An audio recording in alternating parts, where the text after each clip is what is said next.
the ace. That's the game. TSM goes the full 5 and takes down Cloud9 to be the 2014 North American champions. Welcome back to the 2015 Spring Championship. You just got a look at TSM's championship win in the 2014 Summer Split, and Cloud9 will be looking to retake their crown. Here we see them in the huddle and preparing for Game 2 against Team Solomid. And so let's start with Cloud9 then. For them, I feel like, again, their play was really solid there. It's a lot about just cleaning up their play, right? Small, like misgank here, maybe a lack of vision there, giving up a dragon where they maybe shouldn't have. It's minor things that they're going to look to improve, but overall, I would say, put the pressure on TSM. Yeah, they did put pressure on the top lane in Dyrus, but he kind of just absorbs everything. He's like a sponge that doesn't care about what ganks come at him. He just dissipates all of it, and the TSM was able to capitalize off of that. So Cloud9 gave up early leads, which is very punishable. They were playing for the late game, but it's something where you want to clean that up so you aren't as exploitable in the late game, because that could be a TSM's avenue in. All right, and then for TSM, Freak, they might have to team fight, right? In terms of adapting, when you look against Cloud9, you look what just beat you. If you're going to run into that every game, Ari Jinx maybe isn't going to do it for you. Sure. I mean, teamfight compositions can be very good, and TSM could make the adaptation, and they would be on a more level playing field in a 5-on-5. But, I mean, Solomid, they spent a lot of effort on the mid lane. They picked a single-target assassin, essentially, in Ari, and relying on Bjergsen to make plays. He didn't transition much of that out of lane, though. And if Bjergsen could step up a little bit more, then that whole style is going to be just fine. TSM, as a team, played very well. They saw a field gank top, they took a dragon. They saw another field gank top, they took a turret. All of TSM's playing well, Dyrus playing well, but if they're going to put all the emphasis on Bjergsen, he has to do something with that emphasis. Yeah, and you could see from C9's bans that they were like, Janna, get that out of the picture, no disengage allowed. So they are probably, if that comes through again, TSM need to adapt in Champion Select and say, we can't play disengage. We have to either team fight them back or pick a Kog'Maw. All right, looking for a little bit more out of our MVP for this split. As we send it over to our casters, one strategy that Cloud9 was trying in Game 1 was to camp Dyrus, as Irene mentioned, but High warns the tactic comes with its own dangers. If you are committing resources to camp Dyrus top, you have to make sure you're not losing things elsewhere. Otherwise, it's very rough for you to do. So when teams try to camp Dyrus and they don't do it properly, they lose. They camp Dyrus, Dyrus might be 0-5, but why does that matter?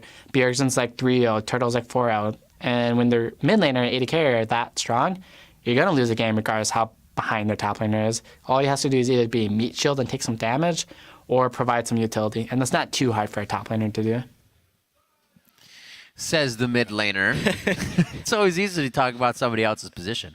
Yeah, it's what TSM does, though. And in that game, Cloud9 actually was in danger of having the same thing happen to them. And interestingly enough, they didn't leave balls completely on his own. They put a lot of resources into having him as a tank initiator. And at the end of the day, thanks to Meteos, it did work out. Thanks to Meteos, indeed. Some crazy ultimates coming out of that Sejuani.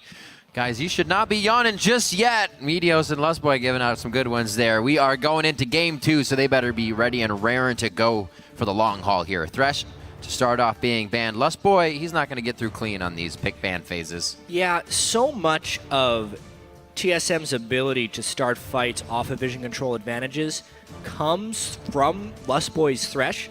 It can either chain with the other things TSM is bringing, like an Ari. Likewise, the disengage if TSM was caught in a bad situation. You could say because Lustboy was good on Nami that the support bans didn't go that far for Cloud9 last game. But if you look at the other context of what Thresh and Janna give to TSM in that game strategy sense, they can be good bans. Oh. So the Urgot once again with the Thresh and the Janna is going to be taken out of this one, this time from Cloud9. That was High's pickup last time. He does not want to face Bjergsen on that. Very interesting ban so far. I do like that point, though, that kind of Lustboy gets through with whatever he needs, but they are still banning out Lemon's Nautilus. I thought that's something that would just kind of go through for him. Good chance we'll end up seeing the Nami again. Yeah, absolutely. This time, though, Cloud9 first picks the Gragas for themselves, which Meteos had those game-changing ultimates on Sejuani, but at the same time, it kind of proves that they either value Gragas over Sejuani or they feel like Santorin is so much better of a Gragas than Sejuani that is the important pick here. Well, we'll get an idea what Team Solomid prioritizes with these first two. Santorin on your screen. Looks like he may pick up Braum for Lustboy. They're just going to trade team comps, Riv. Yeah, Easy. Pretty much. Definitely taking their time, that's for sure. Knowing that game 1 went away, being 2 down if they aren't able to pick this one up just puts on so much more pressure here. These teams said, while they are friends coming into this game, the rivalry makes it business. They definitely want to get the win at the end of the day, obviously. Sejuani could be that pickup, but they flip it real quick. And I was thinking with that Janna ban, Kennen may be able to get into the fight, but they still keep thinking and messing with me. It's going to be the Sion pickup as well as the Sej. The Kennen would have been interesting. Maybe we would have seen it as support. It's something they could be considering. Right. However, Dyrus on Sion, very effective. Sejuani is also a safe pick for them to do this early. TSM, as the red side team that typically wants to counter pick, goes with 2 of the safest picks they could early on, and does prep them for a very tanky team early on. More team fight focused than last game. What is in the champion pools of Cloud9 now? High still has quite a few things that he can put on the board. Been thinking a little bit. We were talking earlier, where's the Kassadin for these guys? Haven't seen it, but have seen a little bit of Kassadin play from other regions, as well as the North American solo queues. Corki gets picked up. I thought Wildturtle was going to be able to grab that, so that might be a nice takeaway that Cloud9 just got with that, as well as a great pickup for High. Nice flex pick there. They could still get it on Sneaky, but with the Urgot ban, it's very likely we see that in the mid lane. Knowing Bjergsen is going to be able to counterpick anyway, they also lock it in early. They also make sure they just get the Maokai, again, trying to give away as little as possible. We know these teams' champion pools for the most part. So at this point, it's about not giving away what your team comp is going away for as quickly as possible. I was talking to Apollo yesterday after their games, and when they chose the Corki and he went AP, they're like, well, we planned for it to be AD, but I guess he just went AP. So it's interesting to see how that can kind of switch mid-game. Obviously, High knows what he probably wants to do going into this one with how the team has been rounded out. Sivir may also get some more action in here. Would be great for the tank comp. It's something that really escalated Cloud9's composition last game. Sivir is huge when there are so many tanks. Oh, are they going to do Kennen Kalista? All right. Yes! This is something we've seen a lot of over in the LPL. Oh. It is a support Kennen, but with Kalista, it is just such a ridiculous enabler because you were throwing a Kennen into the enemy team. So I thought it was actually going to be Sneaky and Lemon, to be honest. And in the end, yeah, me too. I am very surprised that it is picked up by Wildturtle and Lustboy here. A lot of supports in the LCK as well as the LPL have been picking up Kennen. I like it. I mean, they were daring TSM to do so with the double support ban and 3 overall support bans in this series. And how much have they played against this in their scrims against each other? It definitely seems to have called the audible for the last few picks that Cloud9 is going to be putting onto their roster. Sneaky and LemonNation obviously looking for the AD carry support. Yes, they are. It's the Lucian Morgana, meaning that is High's Corki. And this is a pretty nice composition for Cloud9. Yeah, they need a little bit of black shielding if they're going to be facing up against all these crowd control shots. So the Morg is a very safe pick. Lucian as well, an elusive AD carry, Sneaky. I'd say it's one of his best champions, especially because he goes off on it from time to time. Right, he changes roles so well. Last game, that Sivir utility provide. This time, he can provide for himself. Get that bully laning phase going, which him and Lemon love to play. Definitely taking their time here. Global pressure, could it be coming in? Little shout out there to Power of Evil on Unicorns of Love, who just played Varus at the mid lane to quite a good extent. It was pretty sweet to see. Mid lane Varus, man. Power of Evil. The power of... Speaking of Power of Evil. Speaking of Power of Evil, looks like we're going to actually get a Kog'Maw in the mid lane coming for Bjergsen on this one. A very interesting team comp that Team Solomid has gotten together here for game 2. AP Kog'Maw. It is, yep, checking the masteries right now. Lethal. But once he gets that Luden's Echo going. I really want to see how Bjergsen plays this one. It's, again, forcing Cloud9 to initiate on them. AP Kog'Maw has some of the most punishing poke damage of any champion in the history of League of Legends once he gets going, honestly. It is ridiculous barrage when you get the max range, level 16 Kog'Maw coming in. So, TSM now, breaking out some new picks in a lot of roles here. Kog'Maw mid lane, Kennen support with the Kalista combo. Cloud9 with much more standard stuff against it. Standard indeed. Game 1 was pretty standard for them, and they will kind of follow through with the same coming into Game 2. But Team Solomid feels that they need to change things up drastically. We heard about them wanting to kind of create variation in their play, and with that in the season, they picked a Cassiopeia, right? And that's the way they did it. This time, a little more extensive with their picks. Yeah, this is not the type of champion from Bjergsen that's going to solo kill his lane opponent and then go assassinate the NP AD carry. This is a guy who has to sit back in team fights, have plays happen around him, and then deal a lot of damage. It's something TSM hasn't shown the most success with in the past, but they break it out now. Well, the champs are locked in, as you saw, so head over to Twitter and update your series predictions. Tweet at LOL Esports. Use either the hashtag C9win or hashtag TSMwin, and we will calculate those, as always, throughout the game. The lights have been dimmed as we approach the Game 2.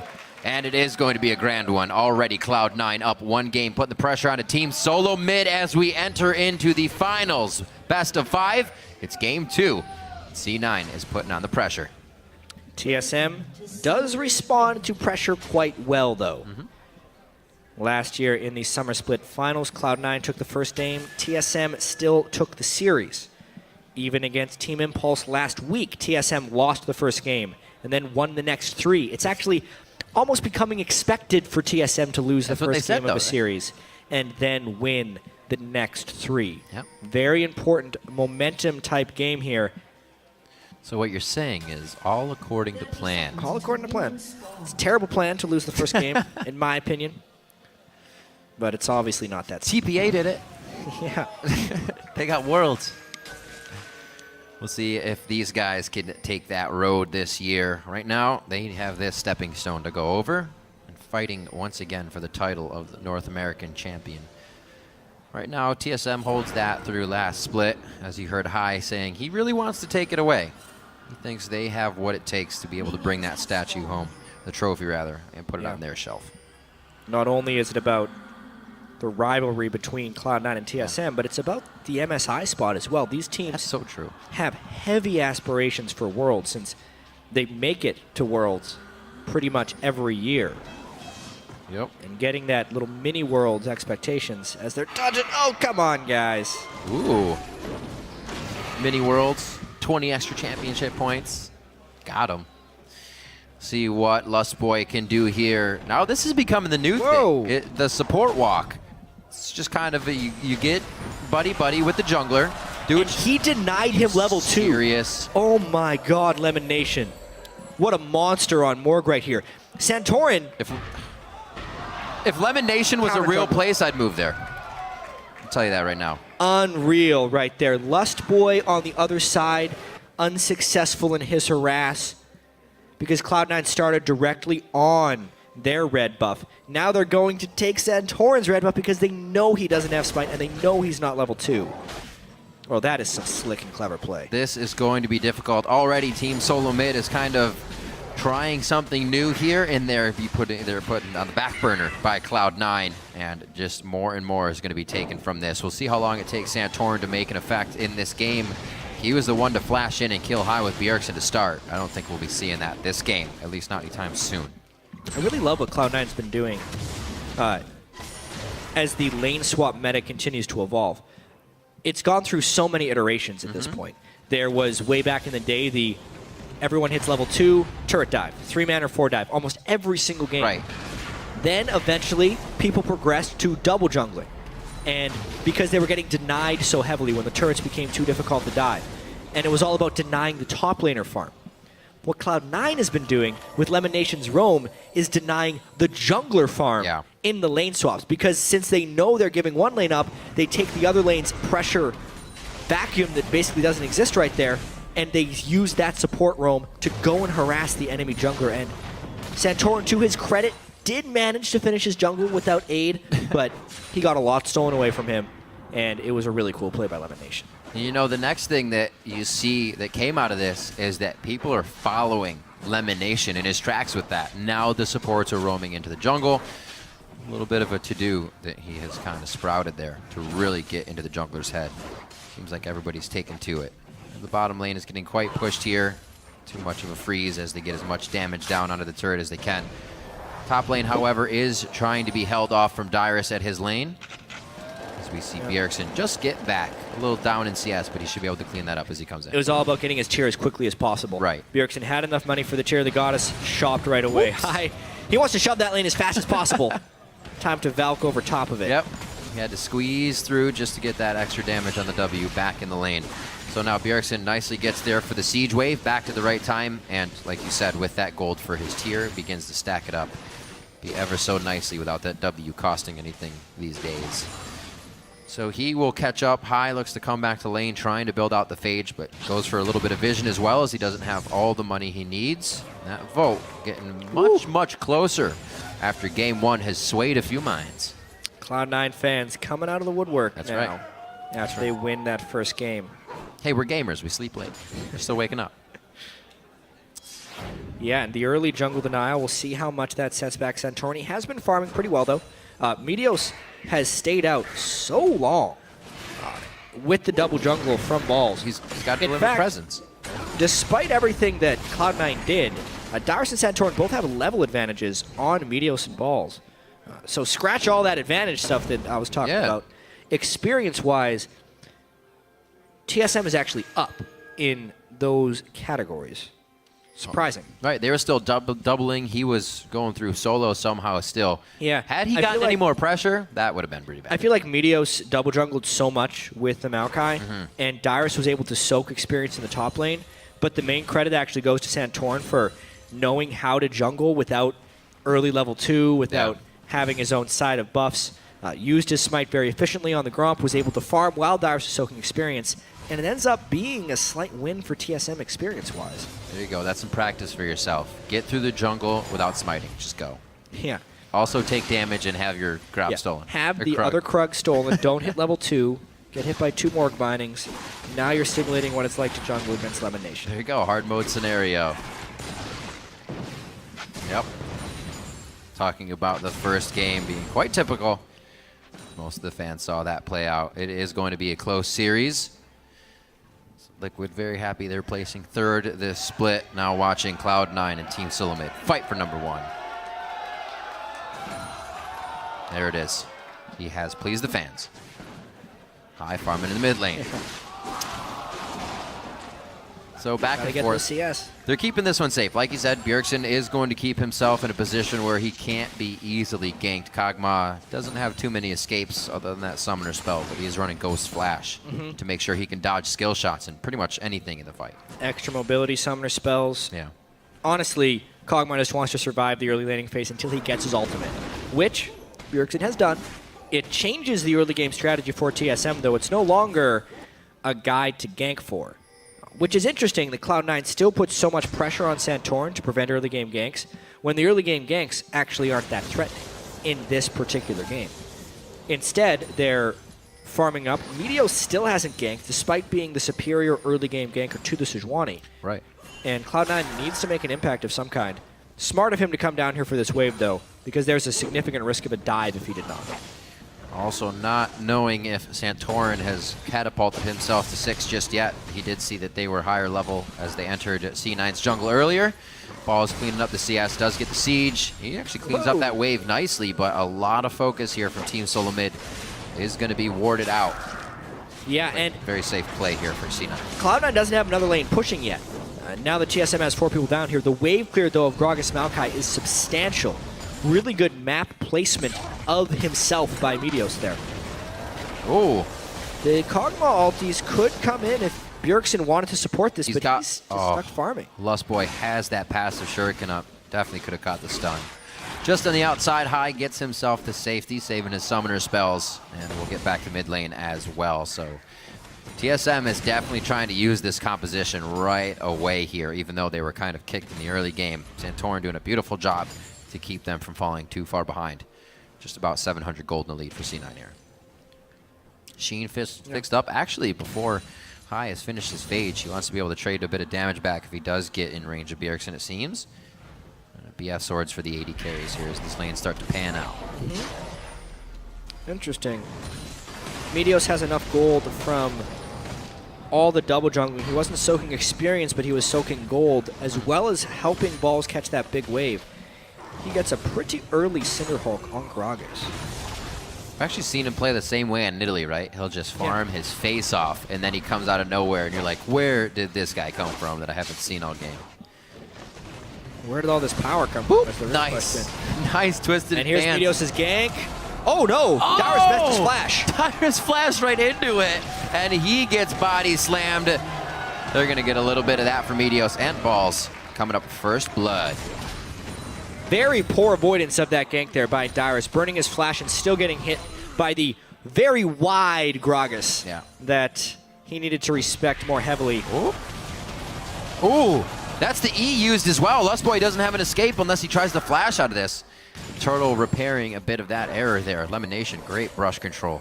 Cloud9's getting these lanes in pretty good control right now. Bjergsen still delaying until Whoa. Zeko. You serious? Oh, now Sneaky's in trouble though. Oh. LemonNation committed pretty hard to try and get that binding. Whoa! Oh my! The Rend in the end, baby. Woo! 4 points in Rend. Man. Early on for Wildturtle. LemonNation, just when you think you had an edge. Yeah, that. One missed binding that he committed for, and Wildturtle makes a Wildturtle play. That's an absolute false sense of security given there to LemonNation, and bait. Hook, line, and sinker for And they TSM. get the blue off. Yeah, that's just going to mention they creep down, take the blue. That means they're going to get even more vision here. So High is going to have a hard time trading with Bjergsen if he continuously gets his. Controlling as well. both blue buffs for an AP Kog'Maw is so Absolutely. amazing. One of the most important champions to have a blue buff on is AP Kog'Maw because he is ridiculously mana intensive.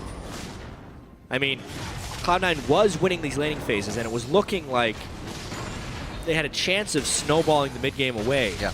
But misplay there by LemonNation and Sneaky gives a lot of pressure back to TSM. The blue buff steal as well as the kill and the pressure in the lane. See Santorin creeping on a pink ward. They want to hit this lane again. They know C9 may try to get a bit of an edge back, but C9 are not. They know they want to stay safe after that situation, so it doesn't look like Santorin's going to get too much out of this situation here in the top lane. And High now forced to farm without that blue in the mid. He's kept himself up in CS. Also, another game where Bjergsen has not been able to roam. We'll see how that impacts everything. That does mean that mid lane is going to get a bit more pressure. Not enough to kill Bjergsen this time, though. I mean, it just makes it even more important that Wildturtle picked up that kill because no one is going to help him this game. Santorin, maybe on Sejuani. Bjergsen's not going to roam, and Dyrus certainly isn't going to help. Dyrus is so defensive this game on that Sion. Yep. Normally you see a Sion max Q or E. Dyrus is maxing his shield, his W right now, because he is in complete defensive mode, just trying to pick up farm. A lot of good it's doing him as well. Good thing he maxed that shield, otherwise he might be dead off to that culling. That definitely could have taken him down had he not had... He has no offensive threat though, so Up Sneaky has to now. bully him around. Well, with Dyrus being pushed out in the bottom lane, they want to get pressure in the top. Answering the turret here. Now one for Team Solomid. Once they got the first one in game one, Team Solomid was able to go all the way across the outer line of turrets and take them down immediately. Well, one's taken for the next. Cloud9 make sure they get something even more.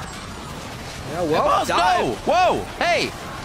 All right, that might have been a little too far forward. Thought High could give him a bit more help. Don't go too close to Lustboy in the brush. That's going to be the stun. He's actually able to take down Wildturtle in that situation. The Lustboy kind of just dipped out of the situation. Couple of misplays right there by both teams. Balls underestimated the Kennen Kalista dive combo right there when he was trying to stay under turret. And then Wildturtle overestimated his own strength against a Corki, gets hit by the skill shots, and goes down himself. Ends up being an overall trade right there. Kill for kill, turret for turret. I feel like we're getting some Scrim-esque moments out of these guys. Be like, I think I can. Actually, let's try it. Let's go They're for just it. testing their limits, Riv. That's what they like to say. Exactly. LemonNation testing the limits of Dyrus. And looks like he's at the end of his fuse on that one. Backing once again, just getting back to the lane after being called out. He's not getting too much time with the minions. So he goes back safely. He does have his flash coming up in a little bit here. but he's going to head towards the top lane. So we could look for a TP coming from him into a play. We still have to see if he can ring the dinner bell and get that Sion ultimate placed nicely. So BM. Well, Bjergsen, I think he has enough to get his Ludens. Get it. Yeah, he's sitting on 2,400 gold. I'm not familiar enough with the build path to know what the Neither Drug plus the upgrade is. But he is very, very close. Wants to go back as quickly as possible. As soon as AP Kog'Maw gets the Luden's Echo, it becomes devastating. There it is. Start to hurt, indeed. There it is. And he actually had an extra 250 to go ahead and upgrade that trinket. Sitting on pretty much no more gold as he throws a ward and some biscuits in there. So he's actually going as well that support tree so he can keep the mana up for mana-intensive Kog'Maw. The tier getting stacked for him is now sitting at just around 400. Looks like he'll be sitting pretty just over 20 minutes as he gets his Muramana fixed up. It's a lot easier for him to clear these waves as well and stay out of range of high. He's got himself up 5 CS now. Yeah. Things are starting to pan out. It's really who can get the first fight off of this one. Ooh, step slow. Can Santorin get 5-man? Yeah, I don't think we're seeing many more 5-man Sejuani ultimates this series. Cloud9 will want to spread out through that, as well as Black Shield, hopefully preventing at least one person from getting hit by it. Yeah. The way these teams trade objectives, though, really shows how familiar they are with each other and how much they've actually copied each other's playstyles throughout the year. That's a good point. Early on in the year, Cloud9 and TSM just started copying each other's lane swaps or copying CLG's lane swaps because they were the best. They're very free to just take whatever someone else is doing and adapt it to their own playstyle. This would be a true example of it if Bjergsen takes the AP Kog'Maw as in the mid-focused team and they're able to win with it. Well, so far sniping high when he's throwing out the living artillery. Just not a whole heck of a lot of range or damage coming out for that first ult unless you can follow up with that W. TSM wants to grab a little bit more objective control here in the game, especially having a Kog'Maw as well. They'll be able to chew down Baron when they want to. Balls now to clean up the bottom wave. Definitely a closer game between the top laners in this one, 70-70 in CS. So can they control this again? It's going to be very big and hurt high once again. Yeah, I will not be able to spam that much. Nope, just about no contest there. They can just watch it go down. Maybe they get some position in the mid lane, though. It's still going to be difficult. They have to respect the Sej ultimate, and Bjergsen can keep him at bay with that blue buff. He's down to half mana already, and he hasn't really tagged anybody with those attacks. First living artillery comes out and hits him. Valkyrie's away. Balls is getting good free time in the bottom, though. If Cloud9 can kite the fight here and hold this middle turret. This is the setup that TSM wants. Blue buff, Luden's power spike on the mid lane Kog'Maw. He lands a few spells. He pushes people clean off the turret. Cloud9 has no real sustain if the AD carries get hit here. Maokai and Gragas can kind of heal themselves up, but it is really hard to defend. At this point, either Cloud9 has to be in mid lane at full health to engage, or they have to be split pushing lanes while TSM is grouped. Neither are happening right now. Not enough just powerful wave clear off the bat. They have a little bit. Meteos can't do everything by himself. Good aggression as they also get high to come back in there. Once they get LemonNation, the Tormented Soil, they should be able to clear waves so much better. So TSM actually cannot get the middle turret after actually putting quite a few members there, just about 4. Sion back to the bottom lane as Dyrus cleans up that bot wave. Meteos bringing that ultimate just for the big. turret. Diminishes his ability to apply pressure to lanes, which is good for the wave clear. It saves the turret, but it also makes the next round of turret pushing by TSM much safer. And maybe even gives them some time to shop a bit of their own stuff. Wow. Bloodthirster on Wildturtle. Going to be going Hurricane after that. Bjergsen also grabbing himself an elixir. He's going all out on 18 minutes. All out on that mid-game power spike. 400 gold that you just thrown out. Yeah, there's a surprising amount of mana regen on that mid-game elixir as well. That's true. But it is a very Bjergsen-esque thing to do. He probably buys more elixirs like that around 20 minutes than any other mid laner. Right. Because he often has an early game advantage, but wants to crush the game at that exact moment. At least he's brought up his pink wards. I remember that one season he went 11 or so games without buying a pink ward as a mid laner. He's right at that, though. He is helping. Oh, there you go. 2 wards there.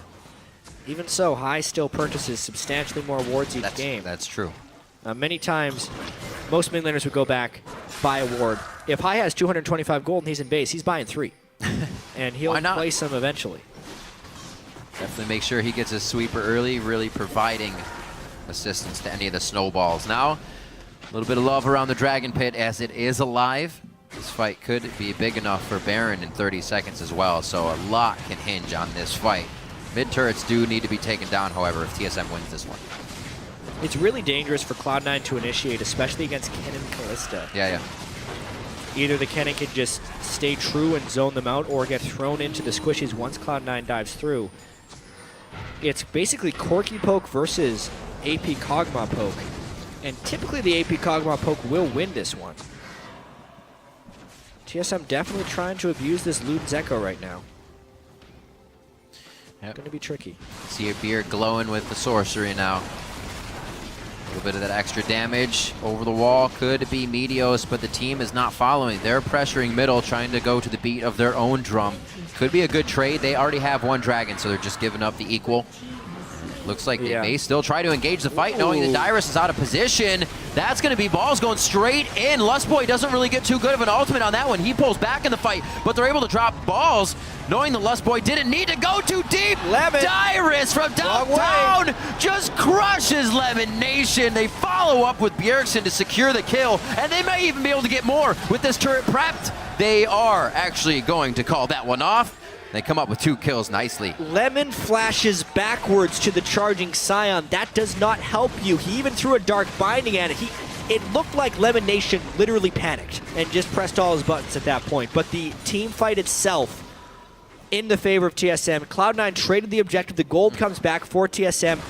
Even after Dyrus got caught there, it just kind of goes to show you some of the brute force power that TSM has with this power spike right now as they're able to force that dragon. It looked like Dyrus was caught out. He was. That's where he feels the safest. That's where he comes out the biggest. We'll see this one more time. I thought Lustboy kind of panicked because he was right out of the fight, but he didn't had everything they needed. Right. Thank goodness, though, he gets the Fate's Call from the Kalista, and even with all that missing, not a great Kennen ultimate, a missed Sejuani ultimate, Boom. LemonNation gets caught up by Dyrus, making it a 2-4-0 and a turret trade. What a disgusting composition you kind of see come together there. If Sion hits that person, they're getting living artillery. They're getting popped up again, which means they're getting a second living artillery. That person could die from max range for Kog'Maw with just Dyrus being there. It's so well used. We might see it again coming from these guys. 22 minutes on the clock. We do see the potential that this composition from Team Solomid has, but still, these game-changing ultimates. A good Gragas ult separates Bjergsen from the team. They're out a lot of power. Yeah, and the blue buff control been incredibly critical. Yep. For Bjergsen this game. We see High starting half of these fights, half mono. It's very true. Next one should be good. He finally got his blue buff? Finally got his. That's very important for the poke war that they might end up having. But now with 3 auto turrets down on both sides, it's that open map situation again, where TSM this time again has gone with the mid lane trinket for the AP Kog'Maw, whereas High's gone for the sweeper. So therefore Cloud9 gets slightly more vision denial, will have to pay more for their own vision control. And TSM will have more vision, but slightly less vision denial unless they spam pink wards, which we've seen them buying a numerous amount of. Oh. Bjergsen's placement on those, very tricky. Even thought that one was going to miss sneaky, but he is getting them to connect. Dyrus, the face check, but that Soul Furnace max keeping him nice and tanky. He throws off the ultimate. Now the living artillery's hit. Didn't get that full pop-up, though, as they try to change targets. The team not really in communication right now. High to the backside. A lot of peeling going down here for Cloud9 on the side of Team Solomid. There's the ult, but Bjergsen got pushed away with Wildturtle, and they're still alive for that situation. Very scattered. Only Lustboy and Balls go down. Yeah, Lustboy found himself over on a corner for some strange reason. That was a very odd fight right there, but still, TSM is able to trade that. Santorin Sejuani ultimates have been nothing compared to Meteos' ultimates from the last game, but it has not mattered here because the damage from the Kog'Maw and the overall team fighting for TSM has just been better. A good push through. Clean and clear for TSM to get that turret without any trouble. High went off immediately towards the top side to add a little bit of pressure to the map. Always trying to facilitate something more for the team if they know they're kind of being knocked down a few rungs. May not have the clearance to do this. Yeah. Stay safe. A little scary there from high. Well, he was trying to get a nice, cheeky little buff steal after having a pretty good team fight high. It would have been good. I mean, he's going for a ton of peel for himself, right? That red buff on top of the blade now that he's actually cored second. High really likes the Bilgewater Cutlass instead of Luden's Echo on the mid lane Corki, mainly because it gives him more split pushing and dueling potential. I mean, even in that last fight, we saw High Valking on top of Lustboy to get off the active from the Bilgewater Cutlass and kill him. Can't do the same types of plays with Luden's Echo Corki. So, the Righteous Glory now finished up on to Meteos, which also kind of seems scary as well. Running into this Team Solomid composition needs to be done ever so carefully, or you're going to be running into a big front line of tanks, and Dyrus and Santorin are completely ready for that. Buffs are being cleared up now. Cloud9 has found a way to break TSM's vision once in Game 1. We'll see if they can do it again here in Game 2. This time, though, they don't get the Sejuani on their side. They actually decided to first pick the Gragas. And when Balls has been able to initiate and catch a person on Maokai, it hasn't really been a catch. Unless they can actually get their mitts on Bjergsen and blow him up right away, they're set, or Kalista actually, they're setting themselves up for pain. Getting Sejuani or Sion won't matter. They'll still get off their ultimates. Getting Kalista can very easily be pulled back from the Kennen, even after getting the stuns off from the ultimate. So the target selection that Cloud9 has is very limiting. Yeah. And the poke they are subject to is very powerful right now, making it really hard for Cloud9 to go in and get fights. Don't recall on top of a pick ward. Bad idea. Maybe they don't see me, the mind games. 4 seconds on Dragon. It looks like that will be soloed out by Wildturtle. No trouble for him there. So this means TSM is getting all the things they want now with really out the pressure of Cloud9. Except, okay, Cloud9 starts to back off just a little bit. I thought they were going to clear that ward and do what they needed to at Baron. Pressure, however, towards the mid lane, it could be for Bjergsen and Santorin here. But it's only clearing. Look how many wards there are. They actually don't have a chance to even get in for a fight right now. Again, TSM with the ward spam builds. They have 2 guys with Sightstones, so 4 wards every time they go back to base for free, and the 2 upgraded yellow trinkets, which is a yellow ward up to 2 charges that recharges while you're out on the battlefield every 60 seconds. Yeah, basically, you don't have to go back. That is 4 people that can place down the maximum number of wards without cost at all times. 12 full green wards for free, basically, with those combination of vision controls. Absolute priority to that. I even thought Bjergsen would maybe switch to a scrying orb at some point, but it looks like he's just going to completely stick with it. It's too much of an advantage, really, to give up that vision. Here towards the mid, saplings and the likes are what Cloud9 can use from very, very long range. Can't really initiate onto high as he would just jump out of the situation, but Dyrus here seems much more comfortable than on a Lulu, being able to be in the front and really produce results for the team.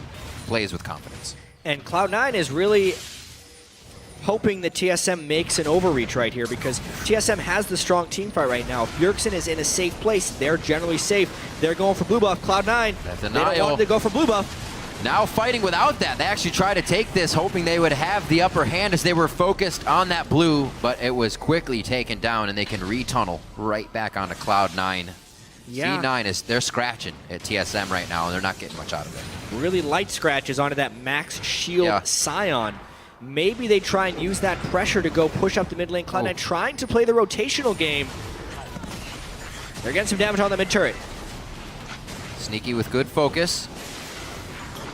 May have to back off here. Dyrus throws down the ulti right into the team. He gets the 3-man pop-up as well. The follow-up now from Lustboy. The Fate's Call can still save him, but he wants to stay in the fight. Him and High now on the back line, trying to throw out the shurikens. We see that Meteos is able to take down Dyrus, and now it's the throw. Lustboy gets called back into the fight, and they're going to try to chase down Cloud9 here. Bjergsen gets the Void Ooze just on the end. Still has the Living Artillery in range. Only a little bit of mana left for him, but he will miss that next shot into Meteos, and I don't think he'll have enough to continue with the kill. Bjergsen can't land enough Living Artilleries. Cloud9 gets out with the sliver, and a fight that didn't seem like it would go Cloud9's way after Santorin landed his best Sejuani ultimate of the game results in 0 kills for TSM and 2 deaths.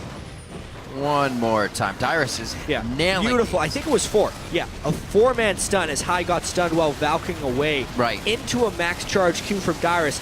And then a Kennen ultimate on 3. But those game-changing ultimates. Meteos blasts back the damage dealers. It gives Cloud9 time to kill the tanks.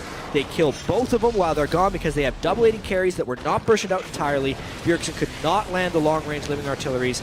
Cloud9 takes it. Now, while Bjergsen was going for the blue buff, Cloud9 goes for the Baron on top of a ward. That Blade of the Rune King as well from High, helping to cut this down with Sneaky, and Cloud9 on the back foot the entire game. Come up again with Baron, come up again with a fight. Not that turns this game on its head. This one has always been close, but they bring it right back into a very heated match. Wow, Cloud9 wins a mid-game team fight with a good Sejuani ultimate on one of the sides. Somehow Cloud9 wins it. They take Baron, and then they try and take control of the game. What a close battle both of these games have been for the first 30 minutes. And the brazenness of Cloud9 there is, I actually want to point out something they did very smart on that Baron. They know how many wards TSM can spam. TSM was placing a ward inside the pit. Cloud9 did not want to waste any hits on wards that were not towards the Baron. I checked that it wasn't some type of vision bug. The pink ward very clearly saw the ward that was being placed in the back of the pit. But Cloud9 knew they could not kill all the wards the TSM would place. They focused all their damage onto Baron because they knew TSM. They had spotted them on the other side of the map. They rushed it down. They get the Baron. Great calls. Also been something we've heard Meteos say is he is a complete trust for the team if there's ever a call to stop. Everybody stop. They know to do that, and they'll continue it. Just something that they keep a very calm, cool head about, and it's a very scary situation that can really throw a lot of people off. Turtle here, putting the shell on, gets just half damage onto High, cannot trade back. LemonNation, however, gives a binding out to boot on that one. 1 minute here on to Dragon. It'd be great for Cloud9 to put a little bit more damage down, but they may just be able to burn this and head out. Such an amazingly close game and series right here. I mean, game 1 was hinged on team fighting from Cloud9. Game 2, TSM has that really big mid-game power spike with the Luden's Echo Kog'Maw. He's going to be hitting another one pretty soon if he completes either Leandry's or Void Staff on AP Cog and really start wrecking people. And in these best-of-5 series, we've seen so many games, so many series go all 5 games. We've seen 2-0s, reverse sweeps. But specifically for this Cloud9 versus TSM team, like, we know that they play each other really tight and they're going to be trading a lot of games. It is highly unlikely that if Cloud9 goes up 2-0, that TSM actually wins 3 games consecutively when Cloud9 can play this tight every game. So they have to kind of trade games, and there's a little bit of luck in this series in winning it as well when the teams are as close as they're proving to be today. TSM has to win this one, and it's close. Well, they're putting all their eggs in that basket of the Kog'Maw. Again, another elixir built up onto Bjergsen. 800 gold worth, unless he snuck another one by. It could be 1,200, but I think it's only been 2 have gone towards getting those spikes, trying to make sure the fight's theirs. With Cloud9, I mean, not worried about the Dragon. Cloud9 has Baron, TSM. Right. You can do that if there's not Baron minions up to mid lane. Cloud9 might get an inhibitor off of this. Well, having those 2 games in a row may be something that Cloud9 gets to work with. Great damage you see coming from that Bjergsen Luden's Echo. Where's the fight? They're kind of trapped in the base now. Lustboy, so far out. Behind them. Gonna miss him. Santorin does come in. Balls in LemonNation right there. Sneaky's actually hit on the backside, but now he's able to fire from that area. It's just a shooting range for him and High here as Meteos is on the front. TSM now try to turn the tide of the fight. Soul Furnace is on for Dyrus, but he does not have catch potential. That's Roar the Slayer actually hit High. He velks away, and this is what chase is going on. They better have their laces tied. No tripping up here, Cloud9. Because TSM is on a rampage down mid lane. 3 dragons that they're pushing with right now. It's going to help them to get through these turrets, get through these waves. It looks like they're backing off for the time being to get those waves pushed. Critical skill shot accuracy. Those living artilleries are not easy to land, not easy to dodge. It's skill that's involved there. Bjergsen lands again and again onto High on the tail end of that fight, eventually giving TSM the advantage, which saves what was a really bad call by TSM, if we're going to be honest about it. Going for Dragon when the enemy team has Baron. Yes, TSM got the Dragon, which gave them that 5% move speed, but they lost 2 mid lane turrets including the door to their base, which is now wide open for an inhibitor that can be taken. The ironic thing about all that is because they had the 5% move speed, they could chase down for the extra moves. They could indeed. They did not stop running down that mid lane. And they picked up a few that also helps stop Cloud9, helps TSM stop Cloud9 from getting back into the lanes quick and getting everything pushed. A little bit of breathing room for both teams and only a 600 gold lead. So slowly going up with the minions being farmed for TSM. 4 to 5 in turrets. Really looking at that mid inhib now. C9 has something to go after every time. Force TSM into a fight that they have to fight. It's going to be very tough. However, that choke point could be exactly what Santorin wants Cloud9 to walk through in the front's doorstep. And a pretty dangerous situation Cloud9 was in last fight, where Sejuani actually snuck around behind them. Yeah, that and was a good call. Was able to get pretty good ultimate off. Surprisingly, with all the tank initiation from TSM, the carries of Cloud9 have remained very safe throughout this game. 0 deaths onto Sneaky, who's building up more and more damage. 1 death onto High. They have been slicing through Santorin and Dyrus, who are doing their damnedest to build up armor and stuff. But with 2 Last Whispers and 1 Blade of the Ruined King, they're not going to last long, ever. Cloud9 is only going to be building more damage. And it becomes kind of a tricky proposition for TSM to create long team fights for which AP Kog'Maw to poke. They need to be able to have control, poke outside the turrets, and not need the tanks to be taking damage in order for Bjergsen to be doing it. Much more of an on-the-same-page fight. A lot of these have been scattered. Good lord. Hello. That Void Staff that he completed as well, giving him that extra bit of damage. Also went for distortion boots as well to keep himself safe with that Ghost and Flash as much as possible. Haunting guys for Bjergsen in that inventory as well.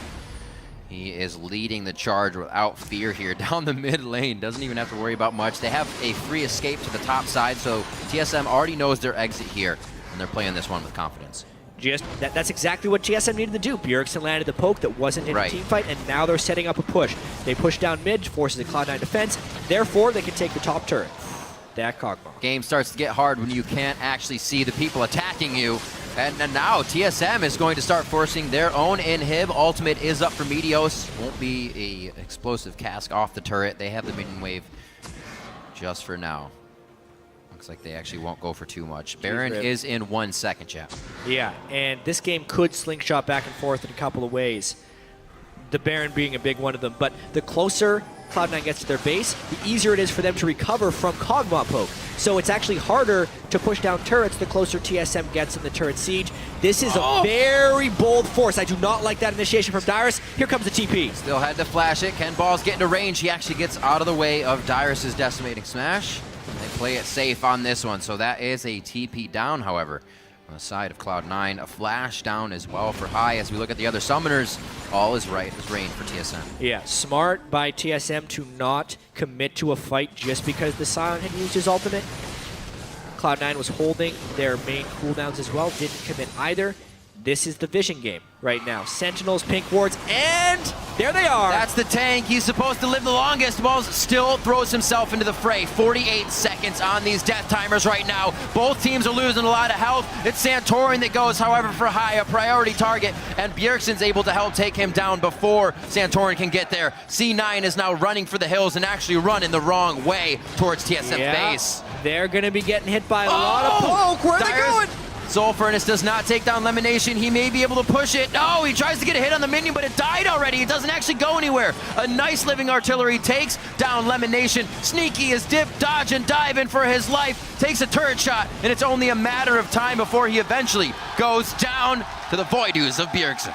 Bjergsen landing all the spells in these fights. It is so difficult to play against. TSM is making Cloud9 dodge in too many directions, and eventually they will hit them. Big time fight there by TSM, and it's all because they controlled the vision. That is what TSM specializes in, getting an edge, baiting a team into a bad situation, and then winning the ensuing fight. All right, they got this, right? Easy. Easy, Rib. They got this. Woo! All right. That was a little too close for comfort, but Dyrus, he plays with death every game, so he's used to it. Wildturtle, this will not be yours, says Balls and High. They're going to come He's going in. to try and stop. Oh, that holy macaroni. Wildturtle. That's actually really Says, critical. Not yes, only this does is TSM mine. have the Baron. There's more poke. Yeah. Now the poke arrives, and TSM's going to be able to secure that 4th dragon. No way. Yeah. One-man army there, Wild. One-man army indeed. Wildturtle coming up very big. They couldn't have touched him on the Kalista. High is definitely not going to be hitting any of those skill shots as Turtle is just bouncing around. Great play come from him. Haven't actually seen too much Kalista play from the side of Team Solomid this season. It's working No, out. except for that highlight of him getting a pentakill last night in solo queue for Wildturtle. Yeah, But right.